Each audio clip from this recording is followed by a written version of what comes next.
What's up? Welcome in the CHGO Bears Podcast, presented by PointsBet. Use promo code CHGO when you sign up to live your bet life. I'm Adam Hoge. Nichols Moreano here. DeWitt will join us in a little bit, and a little bit of a somber mood here in our studios today. You know, we got our friends from DNVR here too, and everybody's reacting to the Aaron Rodgers news. We can't figure out who's more bummed, the Denver folks or the Chicago folks. You know, Adam, I think we just got to go us, the Bears fans here, the Bears people, the city of Chicago. Like, the sun is out and, shining here, but Aaron Rodgers is coming back. And as we all know all too well, Aaron Rodgers here in the NFC North usually means bad things for the Bears. Yeah, we'll give credit to Pat McAfee for breaking the news. Of course, he's like the biggest source to Aaron Rodgers right now, or vice versa. But Pat McAfee breaking that news this morning. Aaron Rodgers coming back. I think they're still trying to figure out the contract details. I think we know a few things, Nick. Probably going to be the highest paid player in the NFL. Probably going to lower that cap hit this year to keep Davante Adams, which is more bad news for the Bears. And I don't remember what the third thing was I was going to say, but it's bad for the Bears. Yeah, it's bad for the Bears, and that's like the main thing here. And, I think a lot of Bears fans were pretty skeptical in the beginning, thinking like, oh, is Aaron Rodgers actually going to leave the NFC North? I never was at that mindset that he actually would. It just seems so ingrained for Bears fans to know, like, hey, the Packers are always going to have their quarterbacks. The Bears are going to have to face them twice a year. And before we went live, Adam, it's like you can put 2 losses on the Bears' schedule there whenever it comes out, but it is just it dampers the excitement a little bit for sure. Yeah, comments pouring in here already. A lot of reaction from Bears fans. Mitchell saying, I know there's a restructure, but this has to cripple their roster in other areas. Plus, I'd much rather beat him on his way out. It'll be sweeter.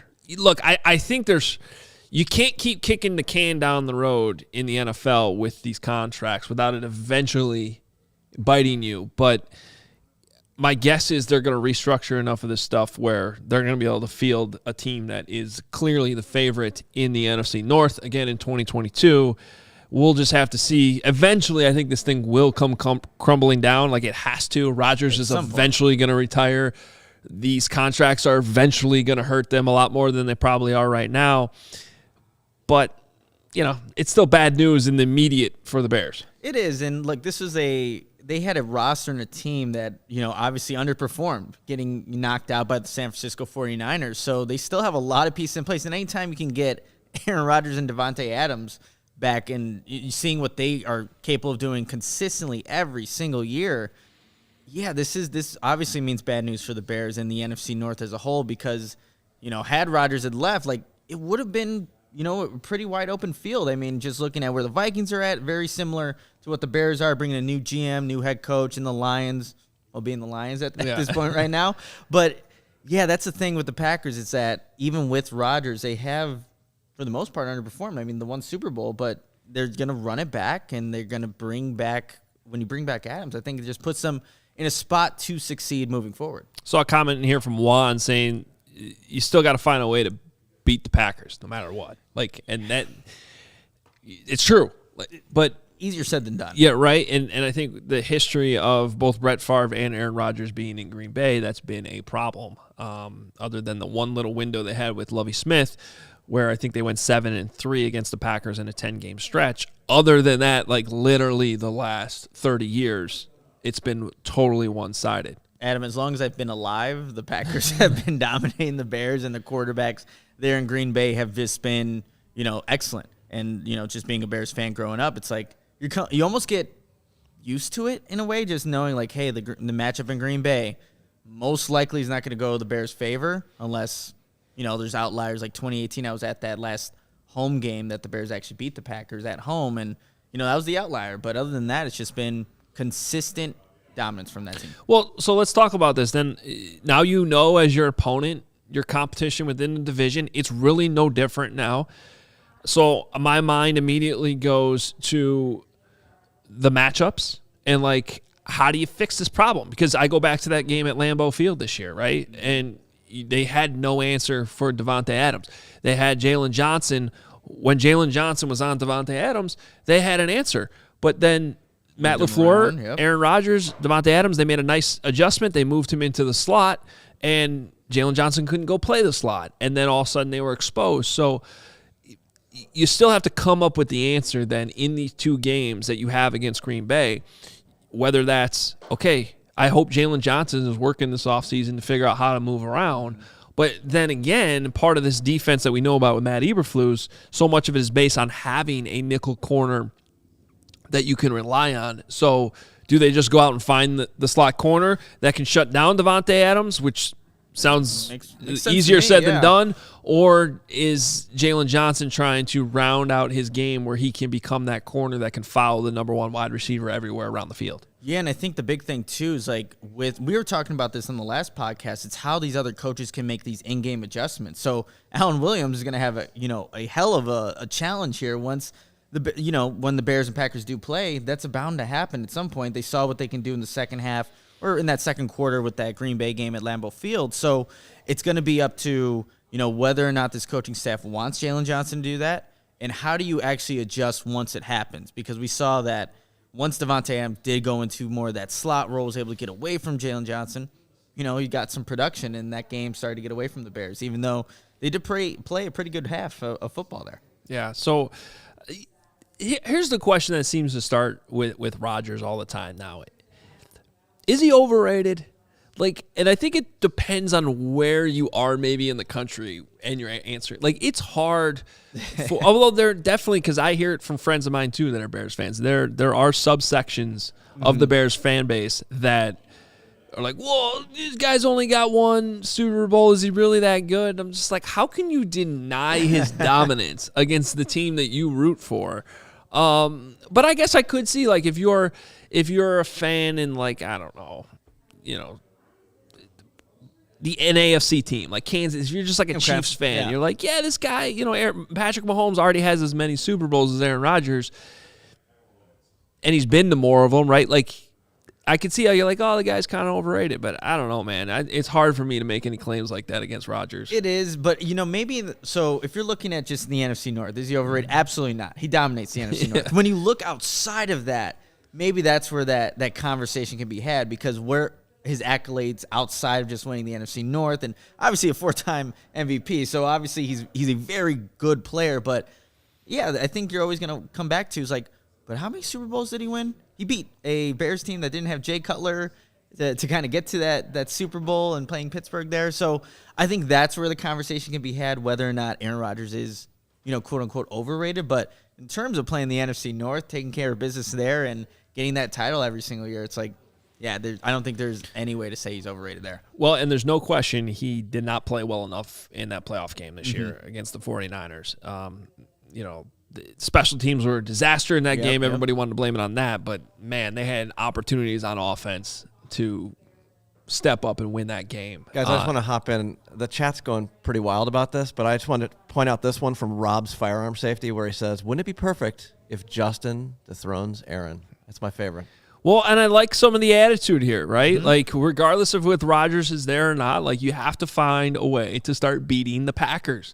So, and a lot of that goes back to the Bears' own quarterback situation. So, I think somehow Bears fans try to stay as optimistic as possible, right? And we're probably going to do a lot of that here on CHGO, but you got to have that optimistic look of okay, can Justin Fields take those next steps? And you want to be positive about this? Okay, let's think for a couple of years about these matchups. We could have some fun games between Justin Fields and Aaron Rodgers, and if Fields starts to win a couple of those, you're starting to feel a lot better about it. I think for Bears fans, it's something that they can hold their hat on, right? Hey, Justin Fields did beat Aaron Rodgers before he was able to leave out of Green Bay, because had it been, what Jordan Love and the Packers going forward and Bears maybe win a couple of those games, Packers fans could still say, well, you couldn't beat Rodgers, though. If it were to switch, and that's a big if, a huge if, Justin Fields, this Bears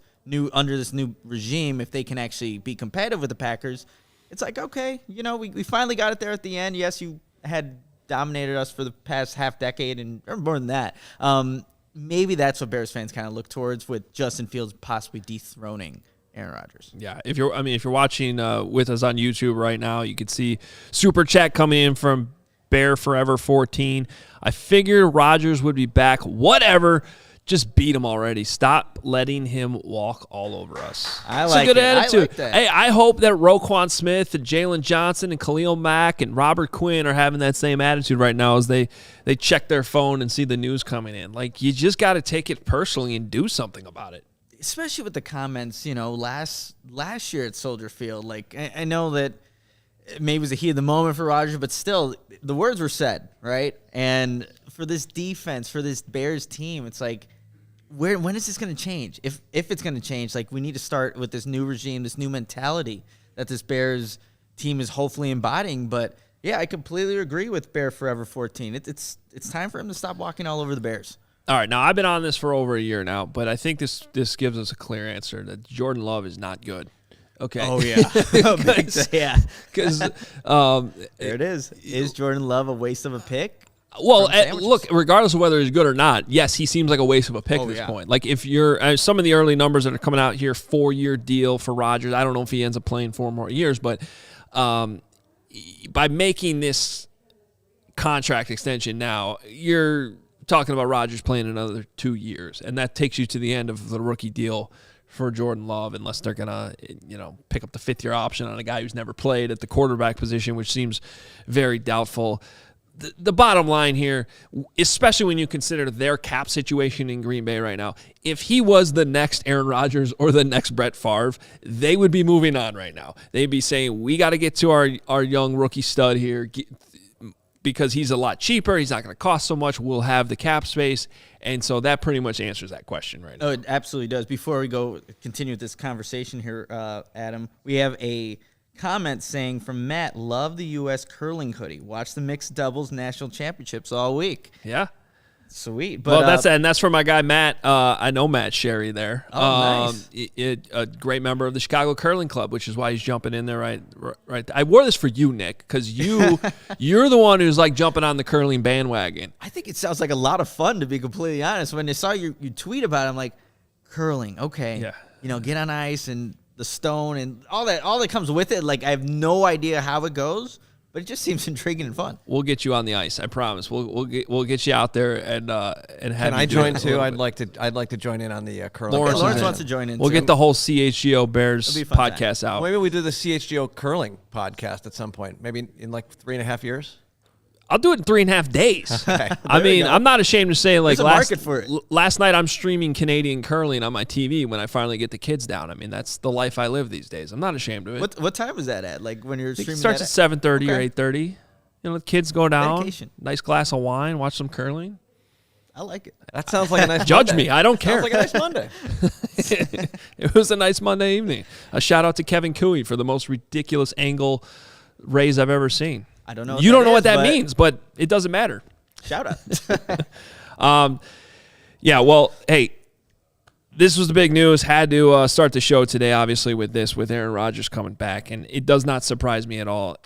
Bears got to deal with it. You got to rise to the occasion, and whether it's this year or the next year, do something about it. But we do have some Bears stuff that we wanted to get to that we already had planned to talk about in this show today.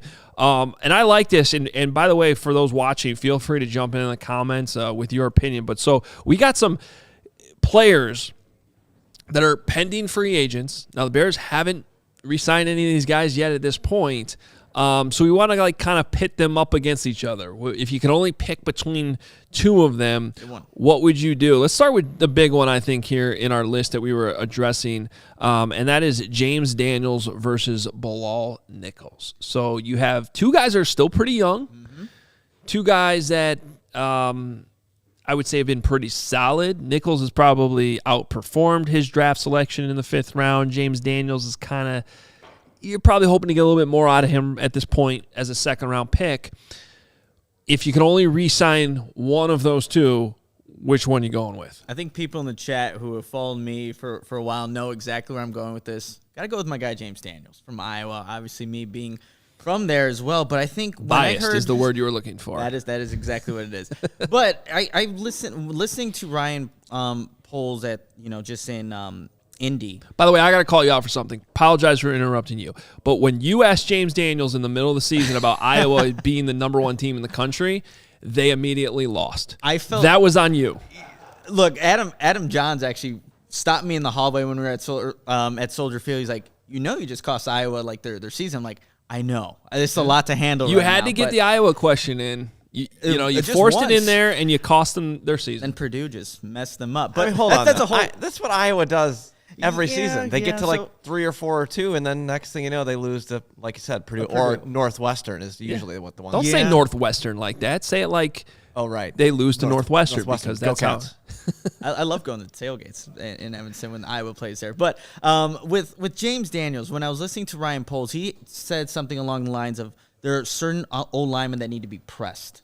My first immediate reactions, like, who could that be that need to be pressed? I thought of James Daniels. I'm not really thinking maybe Larry Borum or Tevin Jenkins, them especially being their rookie season. I thought of James Daniels and what his maybe ceiling can be. Him fluctuating from position what seemed like every single season under the last regime, but just not having that consistency there. And then that 2020 season before the pec injury, like, he was playing some really good football. So if I'm looking at trying to establish some continuity along this offensive line for Justin Fields moving forward and not also creating another hole if you let him go, man, I think James Daniels would be the guy here. But I see where the argument can be if you want to go with the Bilal Nichols, but continuity, establishing the line, and seeing that maybe Ryan Poles, if he is in fact talking about James Daniels and the potential that he has, I think it makes a lot of sense to re-sign him. So I'm looking at this like pretty simply, I think. Both of these guys, I don't know either one of them's a for sure thing, especially as you switch the offense up, you switch this defense up. They both come with questions, and I just think Bilal Nichols is going to be cheaper. Yeah, I think James Daniels is going to get paid somewhere around $10 million a year, maybe a little bit less than that. And I don't know that Bilal Nichols is going to be quite to that level. I'm also starting to worry about the depth on the defensive line, which has been one of the Bears' strengths and really was most of the Ryan Pace era.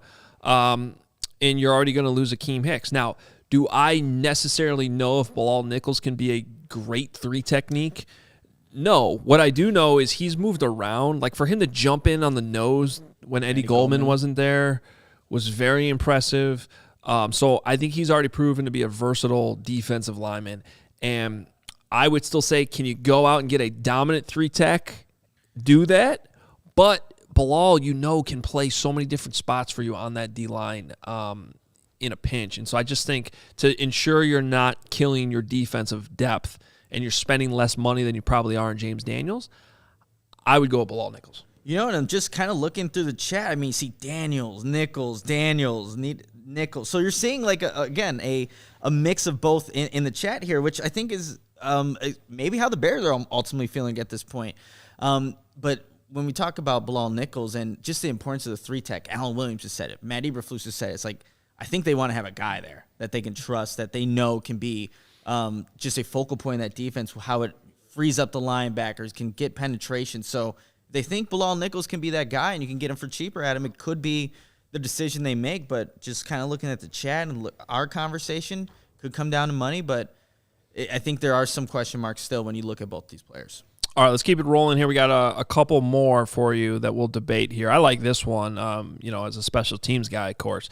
But you going with safety Tashawn Gibson or returner Jakeem Grant, who did get involved in the offense a little bit in that Tariq Cohen role.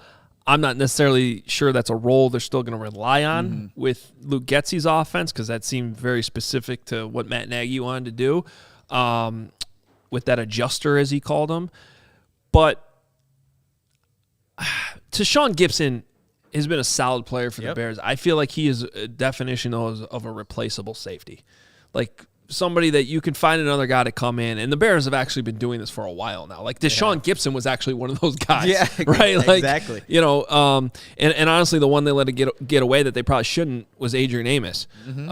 He was probably the one guy that maybe should have paid and kept in there, and you would have had him paired with Eddie Jackson. But as much as Amos has made an impact in Green Bay, I don't know that it's necessarily been a huge hole for the Bears. And if it has, then that's probably another reason to not bring Gibson back. I just, obviously, talk about bias. I am a special teams guy, and I just think returner, and if any town knows this, it should be Chicago, how important the returner position is, I would bring Jakeem Grant back.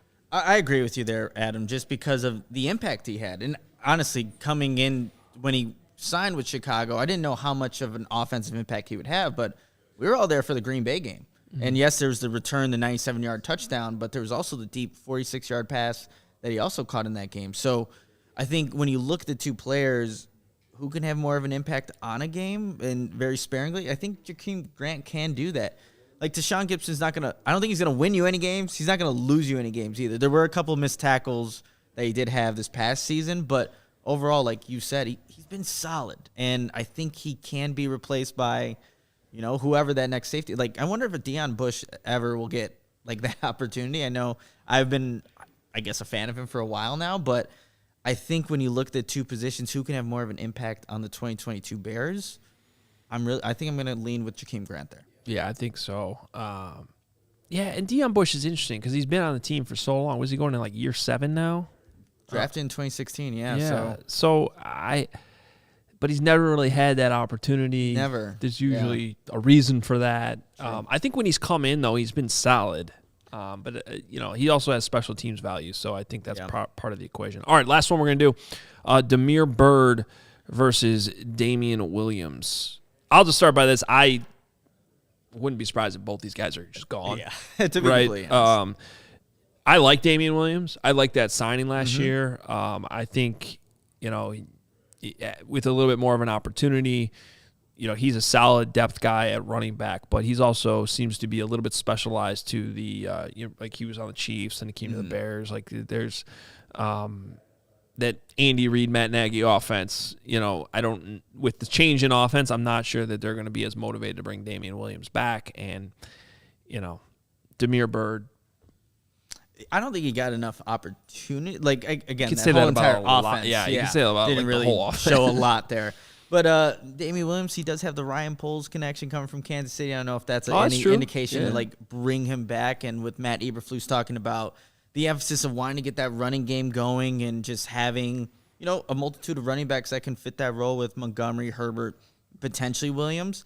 But Byrd did show, again, in that same Green Bay game at Lambeau Field, did show big play potential.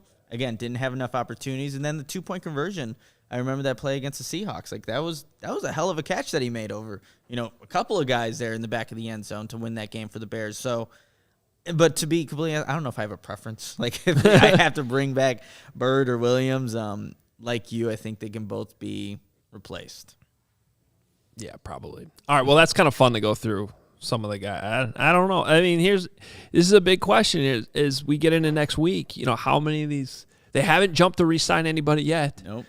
And it might be a thing where you let some of these guys hit the open market first, see what their value is, then maybe jump in there or just let them go depending on, how it plays out. That's not a surprising strategy for a new general manager, I don't think. We'll bring in Will DeWitt here momentarily. But first, need to tell you about PointsBet. The best way to support CHGO is to download the PointsBet app and use code CHGO when you sign up. If you make a $50 or more first-time deposit, you'll receive a free CHGO membership, which unlocks all of our web content, and you'll even get a free shirt of your choice from the CHGO locker. And if you have any questions, you can email pointsbet@allchgo.com. We'll help you out. Remember that PointsBet is your home for live in-game betting. They even have a new exclusive feature called the Live NBA Same Game Parlay, which is pretty sweet. For the first time ever, you can build the live same game parlay only with PointsBet. You can even boost your live same game parlays too. And now online sign up is available in Illinois. All you got to do, download the PointsBet app right now, register your account from start to finish, all from your phone. Use the code CHGO to get 2 risk-free bets up to $2,000. So really, what are you waiting for? Once the game starts, don't just bet. Live your bet life with PointsBet. Gambling problem, call 1-800-522-4700. And I have to tell you about CHGO. As you see, this is a 5-day-a-week podcast. Podcasts and live shows every team, every day. Post-game shows. Premium written content. You can go check out Adam's work with his interview with Matt Eberflus up right now on CHGO. And, of course, there's dope merch for all the teams, so definitely check that out. And a free T-shirt when you become a member. And there's a member-only Discord, the CHGO Lounge. So go check out all the great stuff, content, the shows that we have here at CHGO. All right, we'll keep it rolling here on the CHGO Bears Podcast as we bring in our guy, Will DeWitt. What's up, Will? Hey, guys. How's it going? You doing all right Pretty with good. the Aaron Rodgers news? You hanging in there? Yeah. You guys, were able to have a great conversation about it. I had a gut feeling this was going to be happening, last offseason when, the similar kind of conversations were happening. And, Nick and I were guesting on different podcasts, and we always get asked the question, like, is Aaron Rodgers coming back?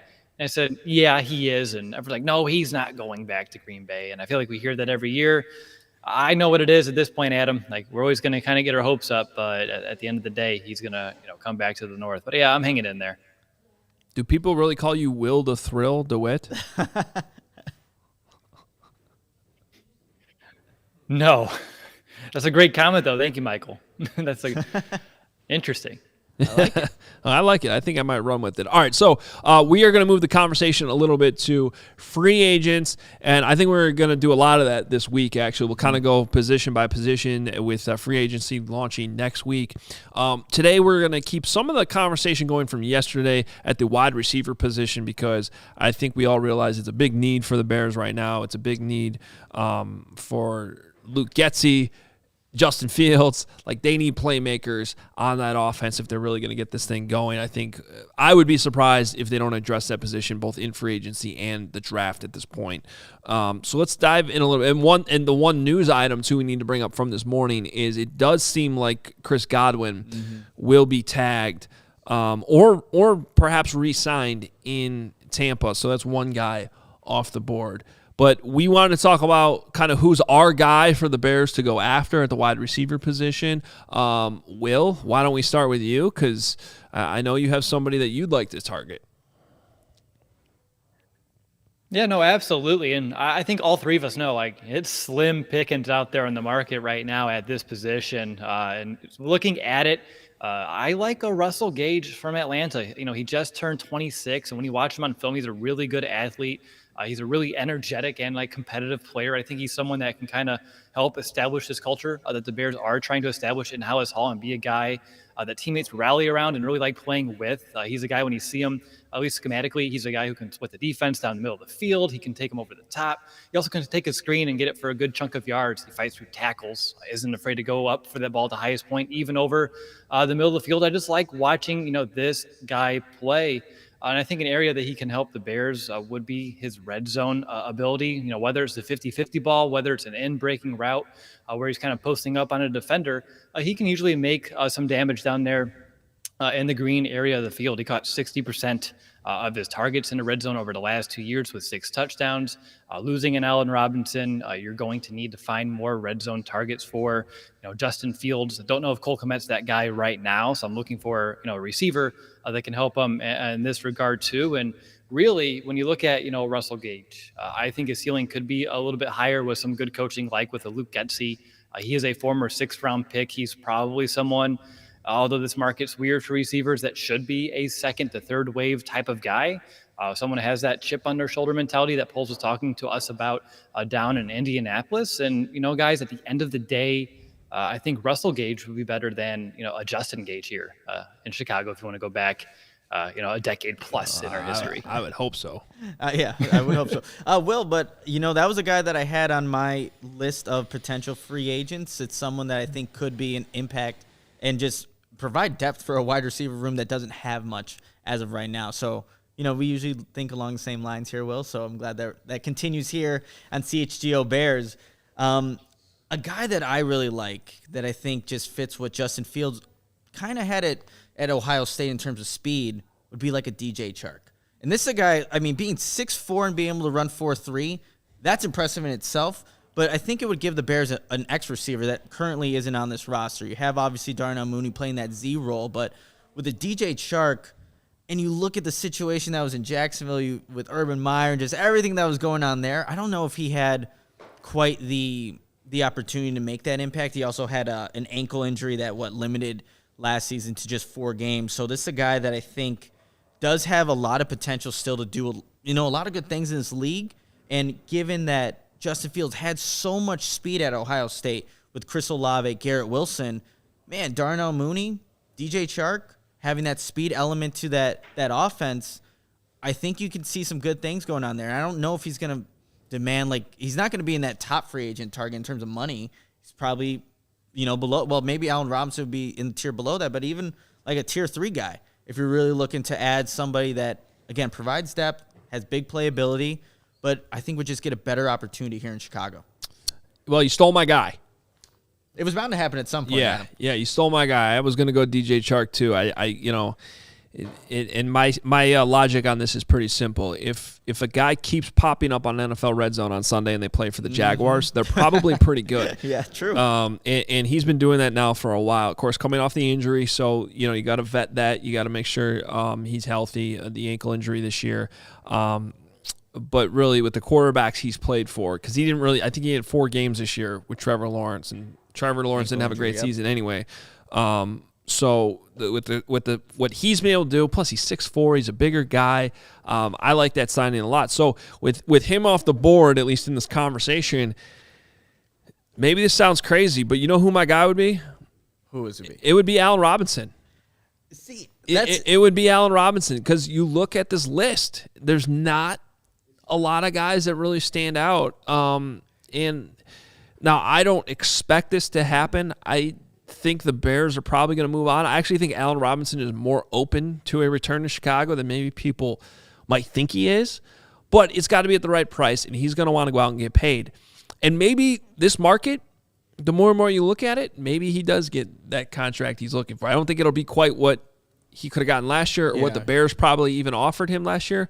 But it all depends. But if he ends up in a situation, where he's like, I got to sign a 1-year prove-it deal again, right? Then why not do it? Yeah. I mean, you have some more cap space this year. I think you can get more out of him in a different offense. I don't blame him for what happened this year. I just don't. I don't think it was handled well. I think some of the information that's come out since the season ended, kind of shows that the Bears just handled the situation very poorly. Absolutely. They tagged him, but then they didn't really show much interest in him, and they didn't want to get him involved in the offense. It was just a bizarre thing. So I would run it back with him for another year to see if, he can go out there, be motivated, and then perhaps earn that money he's really looking for. I got to tell you that the chat is not agreeing with you. Yeah, I'm seeing that. Allen Robinson, no. Michael Bell also asked the question, but which Allen Robinson would we get back? I honestly, that's a... But why I'm surprised that many Bears fans are blaming him for what just happened. Yeah, with all the evidence we have in front of us. I think last season's the outlier. That's not who Allen Robinson is as a player. You've seen what he's able to do with all the quarterback play before that. There was 3 different quarterbacks that played this past season, and Allen Robinson obviously didn't have good statistical numbers, and there was a lot of fans was go to the effort that maybe was given on certain plays, but outside of last year, Allen Robinson was the Bears' offense, and I think people just forget about that. I really don't put 2021 against him as much as maybe some other people do, but I think if it's a 1-year contract, again, he's got to prove himself, again. So I don't know. The whole angst and just, I don't know if hatred's the right word towards Allen Robinson right now. I don't know if it's as justified as it should be. Well, and here's the thing. So would you rather have Allen Robinson or Will Fuller? No, exactly. And that's the point that we're all making here. This is a very slim free agency class for wide receivers. I would rather have an Allen Robinson. I think if I was Ryan Poles, I would just have a frank conversation with them. What happened last year? Why did you get phased out? If you do come back, can we put this behind us? And can you get back to the Allen Robinson we saw in 2018, 2019? And if the answer is yes, and he has a good relationship with new wide receivers coach Tyke, let's go for it. It should be, relatively cost effective compared to some of these other options. And when we pick this position, no matter where you look, just because of everyone getting either signed or tagged, you're going to be overpaying for someone that doesn't have a talent level like an Allen Robinson at the end of the day. So I would definitely entertain it, just depending on where his headspace is and if he can get back to the player he was mentally, because we all know he has the physical tools. So if he doesn't hold the grudge of Nagy and him getting phased out against Eberflus and Getsy and the new regime, which he shouldn't, why not? Well, and let me be clear. Like, I'm not saying go out and give him Keenan Allen money. No. Which, I think was in the ballpark of what the Bears were willing to pay him a year ago, actually. I'm just saying if and I think he's going to hit the market, right? What's the situation? Now, if a team goes out there and pays him, a ton, gives him 3-4 years, then I'm not making the argument to go match that or beat that. I'm just saying if there's a situation where he's not getting what he wants on the open market and he's still sitting there and you can kind of get him at a reasonable deal that makes sense, I'm not giving up on him because and some of the comments that are rolling in are true. Does he get the type of separation that you want from a stud number one, go-to wide receiver? No. Honestly, I think he left some passes out there the last couple seasons that he should have caught, some tough catches that 50-50, yep. that those 50-50 balls that you need him to catch. So I'm not pretending none of that happened. I'm just saying at the right price in this market with some of these other options, I would still be willing to bring him back. I was listening to the Athletic Football Show on my way here this morning, and they said the perfect spot for Allen Robinson, Kansas City. Giving Patrick Mahomes another weapon. Now it's a different weapon too, in terms of like the speed with Tyreek Hill and Allen Robinson over there. Would be just even tougher. I'd love to see the look on Allen Robinson's face if he heard that. Matt Nagy's offense. That's right. Matt Nagy on the staff. That sounds like the worst place for him to go. Yeah. Maybe they didn't take that into account, but when you have Patrick Mahomes, it makes things a little better. Yeah, I kind of. That sounds terrible. The guys when I was at the Super Bowl, the guys from New England were. And when I say guys, like media guys from New England were asking me about, hey, it seems like a good fit. They need a wide receiver. Go to Bill Belichick. I guess it's Bill Belichick's offense now. It sounds like he might be calling plays. That's like the new rumor. I think that could be an interesting place for A-Rob, though. Wherever he goes, I think he has. Go ahead, Will. Oh, I was just going to say, at least in terms of like Chicago, it's crazy how much changes in 1 year, because if you go back to March 2021, this whole chat would have been signed, where's Allen Robinson's contract, sign A-Rob, re-sign A-Rob. And I know he had career lows across the board, but I just look back at the 2019-2020 Allen Robinson that averaged 100 catches, 1,150 yards per season. And that's with Mitch Trubisky at quarterback and a system that was already kind of figured out in 2018 pretty early on.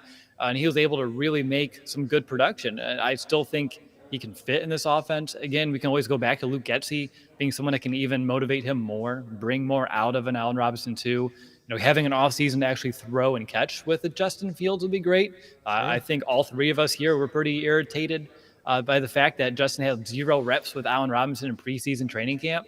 So they did come in super rusty when Justin was anointed the starter. So there's a lot that went wrong for Allen Robinson last year. Not really all his fault. So again, like you said, Adam, if the price is right, why not at least entertain it from this perspective? How do you guys feel about Juju Smith-Schuster? That was a name I saw on the list, but I don't know. He didn't make my list. He's not here. Will, what are your thoughts on Juju? Mixed bag. Obviously, it could be very similar. I'm not intimate with the Steelers organization and, their week-to-week kind of ins and outs, but I feel like it's a very similar situation to Allen Robinson, where he had a good season at least, but then things kind of fell apart, and maybe he's not a true cut, number one in an offense like in Pittsburgh that didn't have many other options outside of him, but being paired with a Darnell Mooney, perhaps he can get more and getting, away from a Ben Roethlisberger to a more mobile quarterback that can buy more time. And, Ben used to be able to buy a lot of time in the pocket, not so much over the past couple of seasons as he's gotten older. But I can see it being a fresh of breath there that can, rejuvenate his career. It would have to depend on money, and maybe you do get a good bargain because he isn't one of those top names right now. Yeah, a guy that I did have on here, and I'm just going to throw it out there, probably get destroyed here in the chat. But what about like a Jameson Crowder, slot receiver that the Bears don't have? Pretty reliable hands. Has dropped, 4 passes on over 150 targets, and it's the Jets. They had 4 different quarterbacks play last season at some point. He was on my short list, Nick. Yeah, again, just returnability too. There is some returnability as well, but it's not obviously that's not a number one, right? That's just a supplemental piece in a wide receiver room, and when you don't have a slot receiver right now, could Luke Getsy, could the Bears, Justin Fields get more out of a Jameson Crowder than what he's been doing there with the Jets the past 3 seasons? And obviously he had 4 years in Washington, but it's just a name that I wanted to throw out there because, again, the Bears at this point, they do need bodies. They just need people who, are capable of going out there and running routes. And maybe a Crowder would be a cheap deal that maybe the Bears can entertain. And on top of that too, Nick, I mean, I told you he's on my short list. You mentioned he would be highly productive from the slot. We heard in Indianapolis from, Coach Flus, all these receivers need to bring something different to the table. Mm-hmm. He compliments Mooney in that regard. And we had our, the conversations on the podcast previously about receivers in the draft that we like. Some bigger bodied guys that can be that perimeter X receiver. So pairing a Crowder with a young, early draft pick with a lot of promise could be an interesting dynamic as well. A lot of people in the comments seem to like the Crowder idea. I'm glad I brought him up. I was like, no, Jam. I thought I was going to get destroyed in the chat for Jameson Crowder, but there's some love for Crowder. I like this question from Rob Schwartz, too. Would you rather go with MVS or Alan Lazard if they targeted a Green Bay wide receiver? My answer is Davante Adams. that wasn't on there. Obviously, Luke Getsy has familiarity with both of those guys. Do you want the speed with, Marquez Valdes-Scantling, or do you want a bigger-bodied guy who went to Iowa State? So, there's the bias again. So, I think it's a preference. What are you looking for? Do you want the speed? And that's, again, similar to what Justin Fields had at Ohio State with the 2 receivers he was throwing to. So Marquez Valdes-Scantling could fit that mold. But, again, Matty Eberflus said, or Ryan Poles actually said, there's different body types of wide receivers. The Bears don't necessarily have a Lazard with being a bigger catch radius, that kind of guy.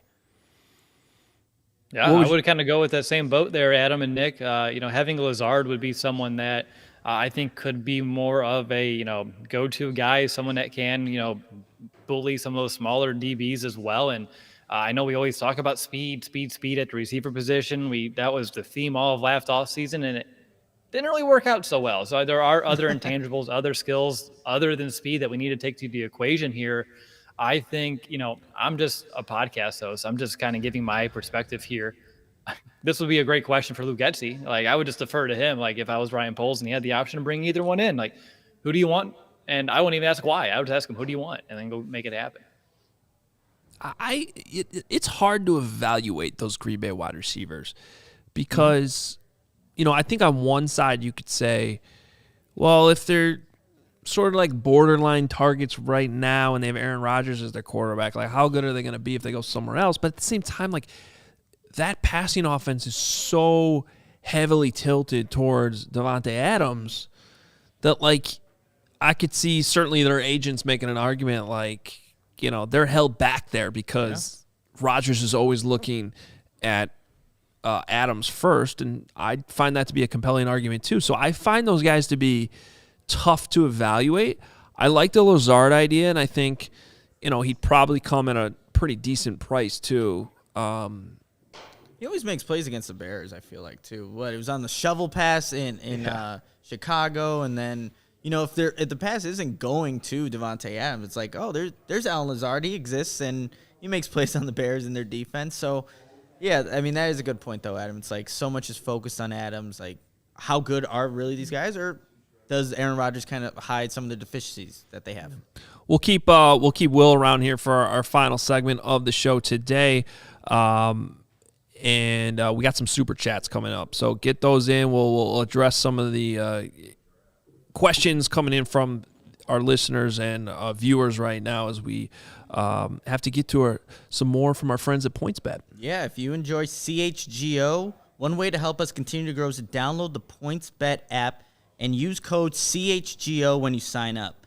Not only are you going to get 2 risk-free bets up to $2,000, but if you make a $50 or more first-time deposit, you'll receive a free CHGO membership, which unlocks all of our web content, and you'll even get a free shirt of your choice from the CHGO locker. If you have any questions, email pointsbet@allchgo.com, and we'll help you out. And in case you missed it, Online sign-up is available in Illinois. You can actually download the PointsBet app right now and register your account from start to finish, all from your phone. So what are you waiting for? Once the game starts, don't just bet. Live your bet life with PointsBet. Gambling problem? Call 1-800-522-4700. Yeah, that's such a great deal right now, especially when throwing in that free CHGO membership on PointsBet. That's something you're going to want to have. Of course, we have all these podcasts and live shows every day on every team. The post-game shows. It's been fun watching those guys on our Bulls team right now, killing it. Shout out to the Bulls for going into a losing streak because we launched here at CHGO. That's not real cool, but they're handling it like pros, and honestly, because it makes the post game shows that much more fun. Absolutely. So you want to be checking those out every time there is a game. Same thing with the Blackhawks going on right now too. Those post game shows are going to be fun. I can't wait till we get to do those with the Bears. Oh, I know. As well. So, and then there's this premium written content you can get for the members at allchgo.com. That's why the memberships are so important. So part 2 right now of my conversation with Matt Eberflus is up for our members on allchgo.com, and you can check that out. The merch, the free shirt you get right now when you sign up for a membership, so make sure you do that. It's really such a great deal, and you're going to join the community. Get in now. Get in now. Get in now. Be one of the OGs. Olin would say the drip. And I cannot wait until he comes back on Thursday. Does Olin really say that? He said it. He said it. Now I'm not going to let him down. I mean, every time I'm going to see him, like, you got your drip on today there, Olin. Doesn't seem like something Olin would say. But when he said it, I was like, wow, what as old as I think you are. What do I know? All right, we got some super chats here in our final segment of today's show.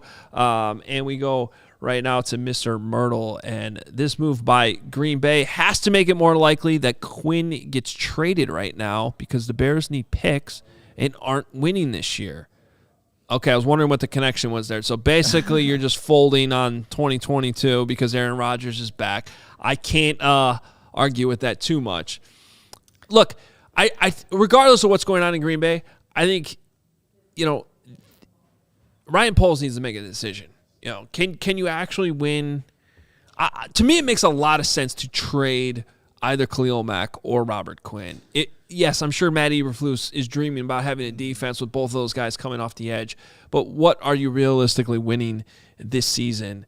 You got to get more draft capital. I don't know how much Quinn's getting you, though. I think Mack gets you more.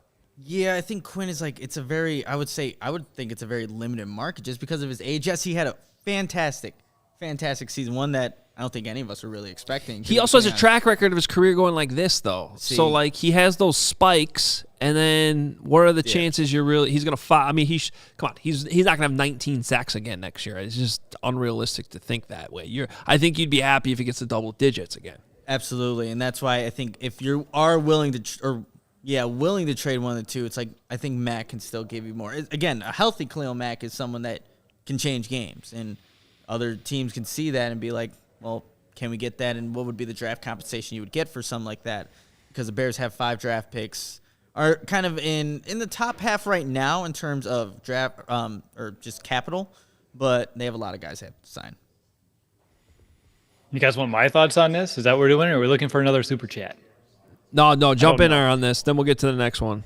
Sounds good, because you guys were looking at the screen, and I just don't know if it's me or the. That's because we're looking at you. That's the only way we can see you, Will. That's I know. We're all and figuring this out. And you look great, by the way.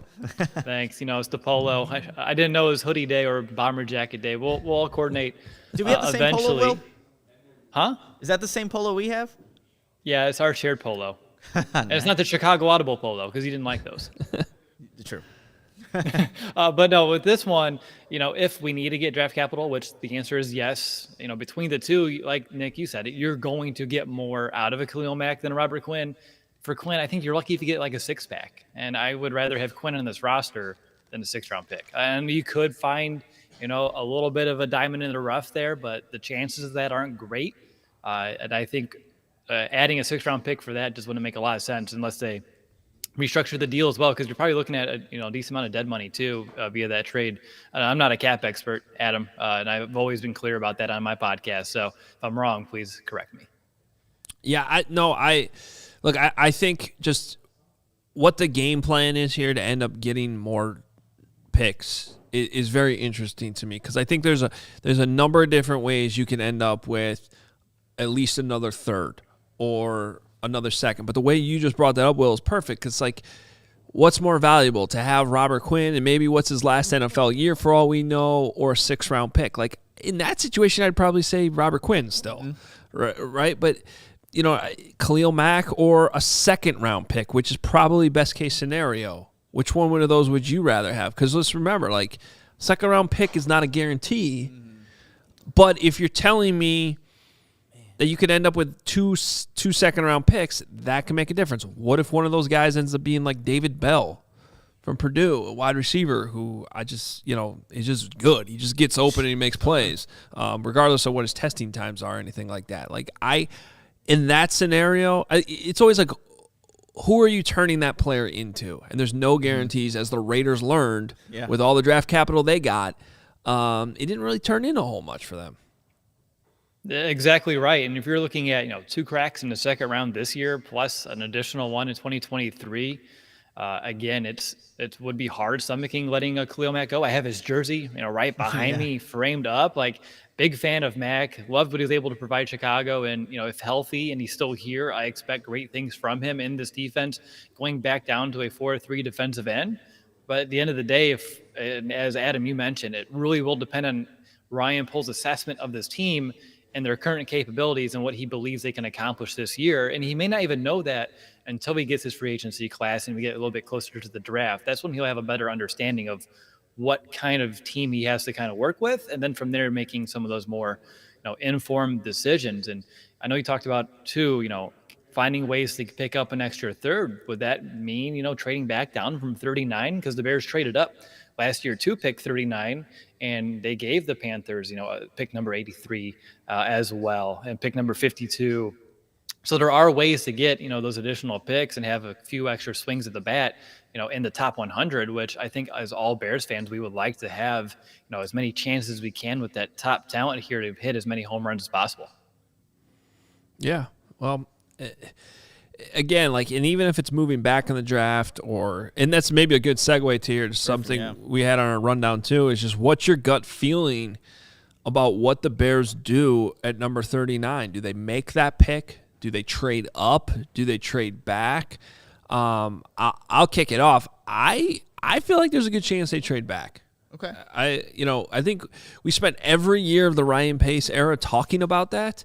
It happened, maybe once in the 2nd round, the Cody Whitehair year. Okay, yeah, yep. Right? But he never did it in the 1st round. He was always trading up. Most times he's trading up. And I think if you can find a way to, get another 2nd-round pick, that's probably not going to happen moving back in the 2nd round. You're probably adding another 3rd-round pick or something like that. But I still think that that's a key. You need to find a way to come out of this draft with more than 5 players. No, I mean, that's a good point there, Adam. I honestly, I think Ryan Poles makes that selection at 39, being his very first draft pick as a Chicago Bears general manager. And I think there's going to be a quality group of guys that you can look at, whether it's maybe a wide receiver if they don't address it enough in free agency, or that offensive lineman that they desperately need. I think I could see Ryan Poles making that pick. I was just messing around with like mock draft simulators, which are not the best indication of who's going to be there because we don't know. But just to put this out there, and again, it could mean absolutely nothing. The Draft Network mock draft simulator, I had guys like Perion Winfrey from Oklahoma, would fit that 3 technique that the Bears are looking for. You had, see, this is how I know it wasn't going to work. Ohio State wide receiver Chris Olave was there at number 39, which if that would be the case, you can already pencil it in. You're going up to the podium and making that selection. North Dakota State wide receiver Christian Watson. I like him a lot. Yeah, he's, 6'4", 4'3" guy. DJ Chark, speed and kind of size there, but crisp route runner. Then there's if that's the scouting report, he's got to be gone by number 39. I would. Don't you think? Yeah, I would think so. What about you, Will? I know you like Watson.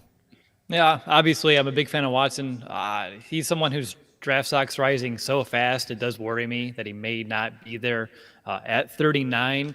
But you mentioned trade back. Nick, you said you're making the pick there. So obviously they're trading up, and it's going to be Ryan Pace 2.0. Now, if it was up to me, we're trading back. And again, I'm looking at last year's trade because the Bears did trade up to pick exactly 39 to get Tevin Jenkins.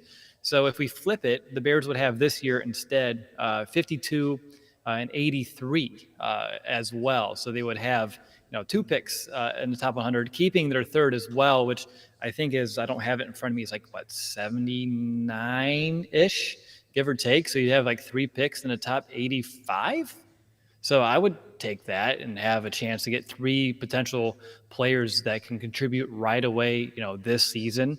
Maybe you swap your 5th for a 6th to make that happen. And they have 2 picks in the 5th round right next to one another. Dropping one of those to a 6 at the end of the day just to have an additional 3rd round pick, I'd do it. Will, I don't think it's like crazy to think, hey, they're going to move up. I mean, Brett Veach is a guy, he's aggressive. When he finds something that he wants to go get, whether it's in free agency or the draft, it's like, we're going to make that trade. And Ryan Poles comes from that and that aggressive mentality. Again, are you willing to do that in your very first draft here, knowing that you have 5 picks? 5 picks right now to try to cover up a lot of holes that are currently on the Bears roster.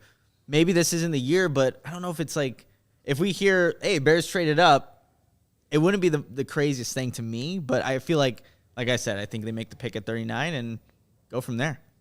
Well, we kind of trained for that to happen.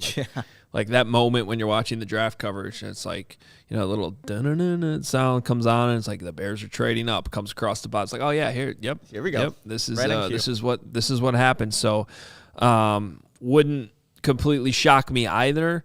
And the reality is, we don't know what Ryan Poles' tendencies are yet. And I will say this, as much criticism as Ryan Pace got for all the times he traded up. I am a believer that I'd rather have the one superstar, if that's who you end up with, than, a bunch of depth guys, right? True. And you getting depth guys is very important too. But if you trade up and you end up with that stud, then, a future Hall of Famer type player, well, then it's totally worth it. The problem is most of the times they traded up. I think with the exception of maybe Justin Fields, we'll see how this thing plays up. But a lot of times it was the guy they were trading up for just wasn't who they thought it was going to be. Wasn't good enough. Like Anthony Miller, right? Like, didn't work Adam out. Shaheen, all of those, it doesn't work out so well. Nick, I know we learned our lesson about Ryan Pace and trading up. Have you ever told Adam the story of David Montgomery and that pick? Do you want to tell it? I feel like you should tell it. Oh, so yeah, we used to, we do our live streams of all the draft picks, and we're sitting there, and it's a long time just waiting, pretty much in the green room for anything to happen, and we sit there for the first round, second round, all of them, just in case. And the Bears didn't have a pick until the 3rd that year, and we're waiting and waiting. It's about a handful of picks before the Bears go, and Nick's like, "There's no way that they're trading up. We're gonna stay put." So I'm going to the bathroom. I've been waiting a while.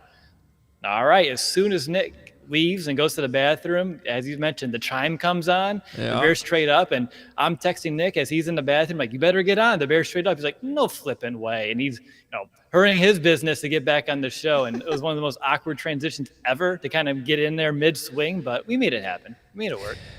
Yeah, that was and I had David Montgomery in my mock draft, so I'm like, you got the guy, and I was not there for it. So that was a interesting time. That was another thing that happened the last few years. Was like the guy the Bears ended up with was relatively obvious. Like somebody who was in all the mock drafts. Like David Montgomery was a guy we talked a lot about that year. Roquan? Roquan Smith. That was a little bit easier because it was top 10. But, and they had an obvious need there. But even like I had Jalen Cole Johnson. Kmet. Cole Kmet was like Cole Kmet. Everyone probably did a mock draft with Cole Kmet in it the year they took him, and even last year with Justin Fields, it was like, how do you get in position to draft him? But if you were going to go at the quarterback, like that made a lot of sense, which is why. And Tevin Jenkins. Yeah, Tevin Jenkins. It was just more people thinking first round with him than anything else. Well, you also had Jalen Johnson too, so I mean, they're pieces, like people are connecting dots of what the Bears were thinking. Hey guys, I want to wrap the show up real quick here with this super chat from Rob Schwartz. Just to let you know, great work, guys. Love this Daily Bears podcast. Appreciate it, Rob. Thanks, Rob. you. We see you on Twitter too, man. Appreciate the support. Appreciate all support from everyone. I mean, just the interaction here in what is our 3rd show, my 2nd show It's pretty special, and we definitely appreciate it. Off to a great start. Let's keep the momentum going. I always say this, on the Hoge and Johns podcast too. I mean, tell your friends. Like if you're enjoying this, the best thing you can do is like shoot a text off to your friends right now, your Bears buddies that you talk to, and tell them too, like, hey, you're a Bulls fan, you're a White Sox fan, Cubs, whatever. We got shows for all of you here on CHGO, and we're just getting started. Look at this new stuff we got on the set today too. I mean, the Walter Payton figurine, is that the word you would use to describe it? I feel like that's doing disrespect to Walter Payton to call him a figurine, but that's it looks awesome though. It looks sweet. So we got a great set here. We appreciate all the feedback, appreciate all the love early on, and another way you can support us too is going out and getting that CHGO membership. Go to all CHGO right now. Check out our friends at PointsBet. The code CHGO. If those letters haven't been drilled into your brain enough, they should be. Learn them because it's ain't going away. We're taking this Bears coverage to the next level. Thank you so much. We'll be back. We'll appreciate you, all listeners, viewers. Check out the podcast too. If you missed any of this, you jumped in midstream. It's all there on the podcast feed as well. You can listen to the whole thing and run it back. We'll talk to you guys tomorrow.